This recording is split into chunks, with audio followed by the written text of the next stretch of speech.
कि supreme court अपने ही judgement को ओवररूल कर सकता है। वो रिव्यू भी कर सकता है, आइंदा भी किसी केस में कर सकता है। तो हम चूंकि जजमेंट से मुतमईन नहीं है, हमने उसे मान लिया है, लेकिन हमारी तरफ से चैप्टर क्लोज नहीं माना जाएगा।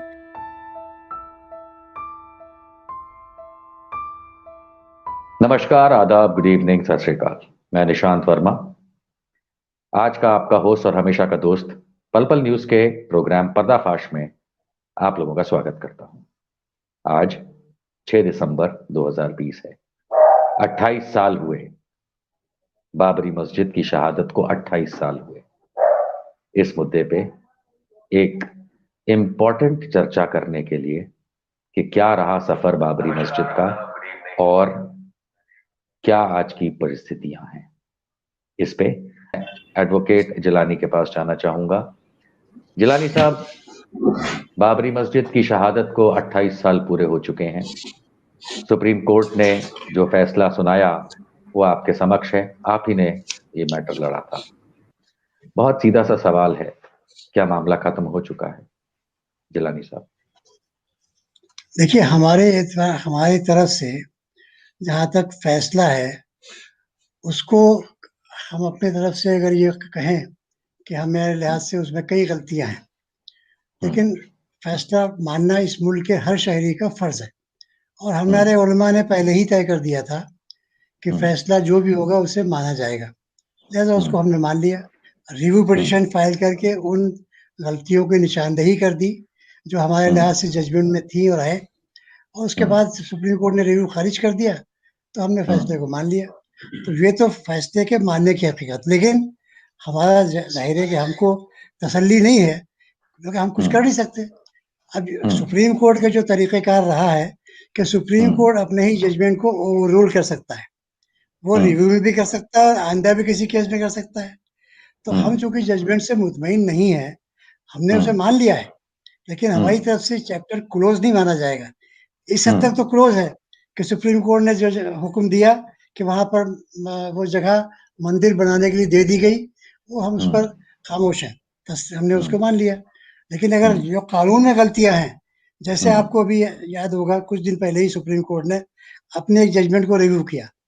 मामला था आधार का, राइट ऑफ प्राइवेसी का, और एक जबलपुर एडीएम जबलपुर केस को उसमें उन्होंने रिव्यू कर लिया, उसको उसके खिलाफ होल्ड कर दिया। तो ऐसे सुप्रीम कोर्ट को हमेशा ओपन है कि इस केस को भी कभी रिव्यू कर सकता है, लेकिन फिलहाल चैप्टर क्लोज ही माना जाएगा, सिवाय इसके कि वो जो उसकी गलतियां हैं वो हम कभी भी उसकी निशानदेही कर सकते हैं।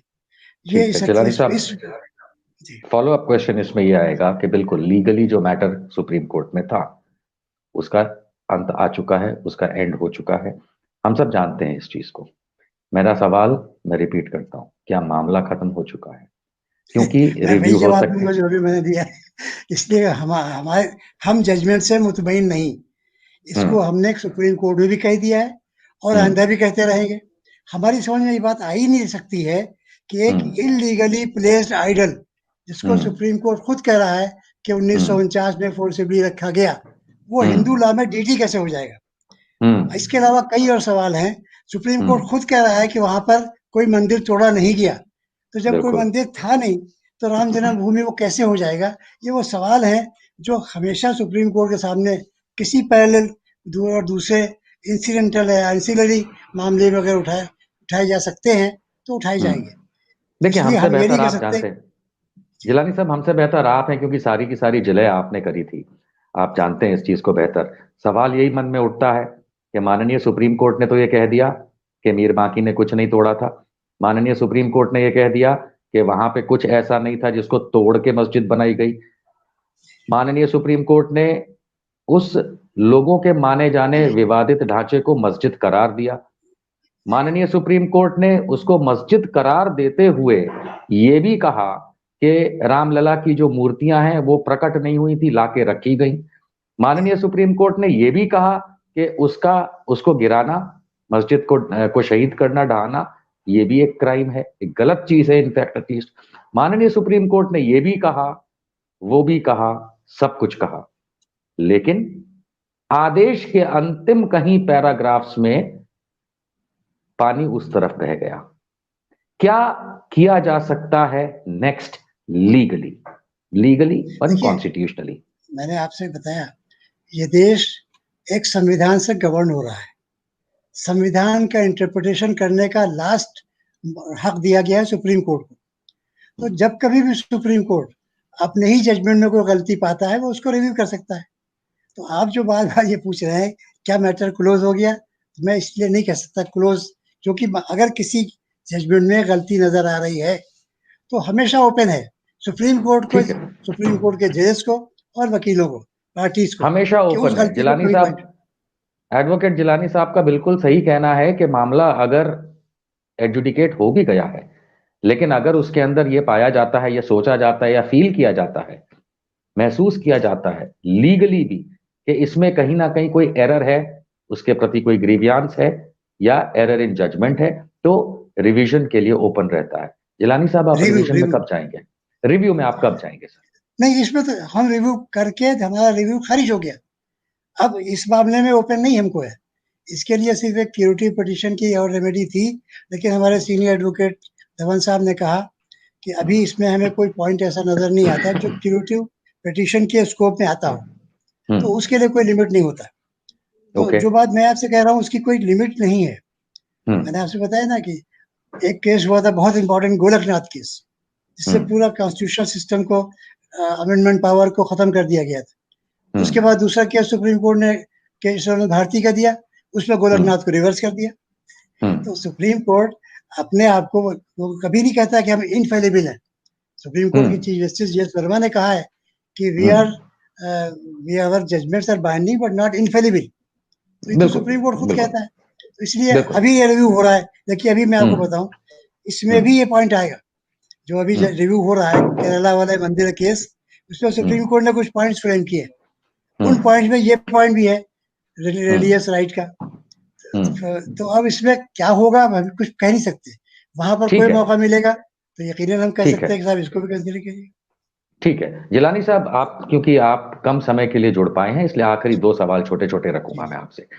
जब मुझे खुद ये दिख रहा है, मान के चलिए मैंने भी सुप्रीम कोर्ट में बहुत सारे मैटर्स खुद लड़े हैं, हाई कोर्ट्स में लड़े हैं, मैं एक बात समझ पा रहा हूं कि मुझे खुद ये फील हो रहा है there is an error in judgement.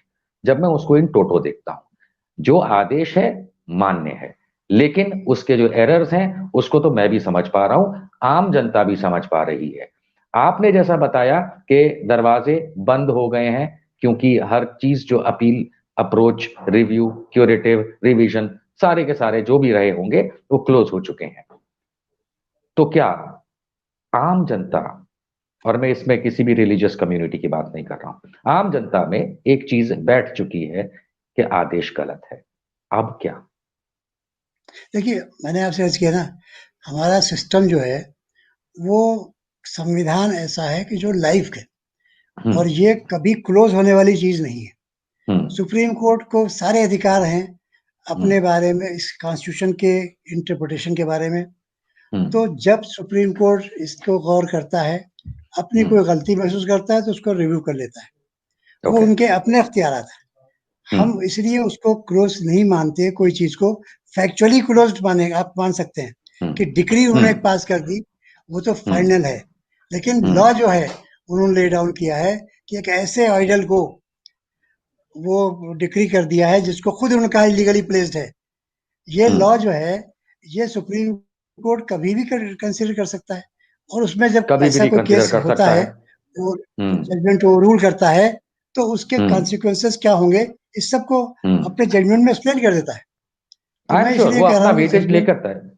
बिल्कुल, जी आप जो बता रहे हैं बिल्कुल सही है, पूरा नापतोल कर करके वो जजमेंट देते हैं क्या होगा क्या नहीं होगा। लेकिन आपने एक बहुत बेहतरीन बात भी कही कि जब चाहे सुप्रीम कोर्ट इसको स्वयं सुओ मोटो रिव्यू भी कर सकता है आगे चल करके, अगरचे कोई और नया जजमेंट आए और उसके बनिस्बत कोई बात निकलती है। लेकिन सर, एक आखिरी सवाल आपसे ये भी मैं करूंगा। There is a lot of international pressure, एक बहुत ज्यादा इंटरनेशनल प्रेशर है जो लोगों पे आता है कि इस तरीके के गलत निर्णय, मतलब माननीय सुप्रीम कोर्ट का निर्णय है सर आंखों पर है, लेकिन गलत है, क्योंकि मुझे भी पता है कि कई सुप्रीम कोर्ट के जजेस कह चुके हैं, you should not insult us although you can criticise our judgements, because criticism healthy होता है। तो मैं उसी सवाल के ऊपर, क्रिटिसिज्म पे, कि इस जजमेंट को समझते हुए दुनिया भर के अंदर एक छोटा सा सवाल है, रोष तो नहीं कहूंगा, कि इस तरीके के गलत फैसले जो लोग समझते हैं गलत फैसला, उसको लेकर के कितने दिन तक जिया जाए और कितने दिन इस चीज को इसी तरीके से लेकर के चुप रहा जाए?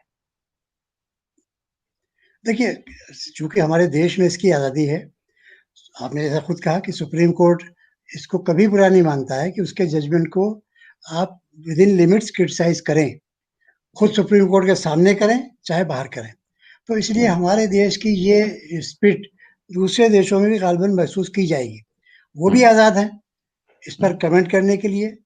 आपको शायद याद हो कि एक केस हुआ था अलीगढ़ मुस्लिम यूनिवर्सिटी का, अजीज बादशाह का। उस वक्त एक बहुत बड़ी लीगल लिमिनरी होते थे सीरवाई। सीरवाई साहब ने अपनी किताब में लिखा है कि इट इज जुडिशियल डिसऑनेस्टी, और सुप्रीम कोर्ट ने उनके खिलाफ कंटेम्प्ट नहीं चलाया। तो हम तो खैर इस हद तक नहीं जा सकते ना, हम कभी चाहेंगे कि हमारे जबान से, लेकिन बाहर के लोग जिसको आप जिक्र कर रहे हैं इंटरनेशनल, तो इंटरनेशनल कोर्ट्स में जो मतलब जो इंटरनेशनल कोर्ट में नहीं कह रहा हूँ, यूनाइटेड स्टेट्स है, इंग्लैंड है, फ्रांस है, जर्मनी है, इस तरीके के जहाँ डेमोक्रेसीज हैं और कोर्ट्स ऑफ लॉ हैं, उनकी डिग्निटी है, सुप्रीम कोर्ट है, तो वहाँ पर वो कोई जजेस जो आते रहते हैं हमारे वहाँ, तो अगर कोई कमेंट करते हैं या फिर वहाँ के स्कॉलर्स करते हैं, तो यकीनन वो उसका असर हमारे मुल्क के जजेस पर और वकला पर पड़ता है। तो ये तो अपना ये सिलसिला है जो कंटिन्यूअस रहेगा। इसीलिए मैं इसके बारे में कोई ऐसी बात नहीं कह सकता कि जो बाद में कहे साहब अब तो मामला क्लोज हो गया था। तो क्लोज कोई चैप्टर नहीं होता है।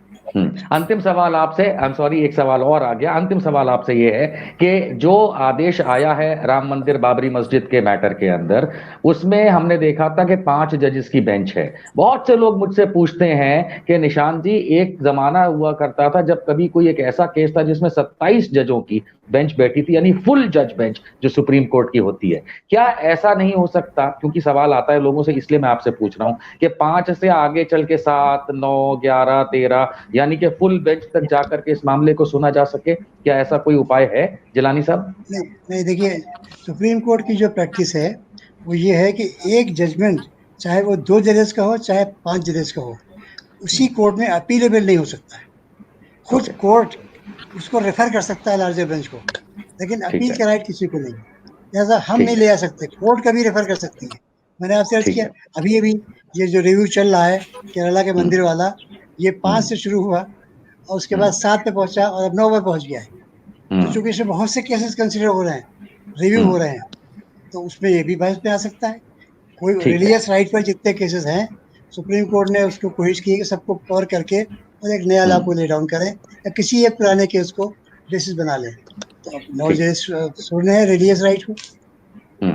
बहुत खूब, ठीक है। ये थे एडवोकेट जफरयाब जिलानी साहब, जिन्होंने बाबरी मस्जिद का केस लड़ा। आपका पल पल न्यूज के पर्दाफाश में जुड़ने के लिए धन्यवाद।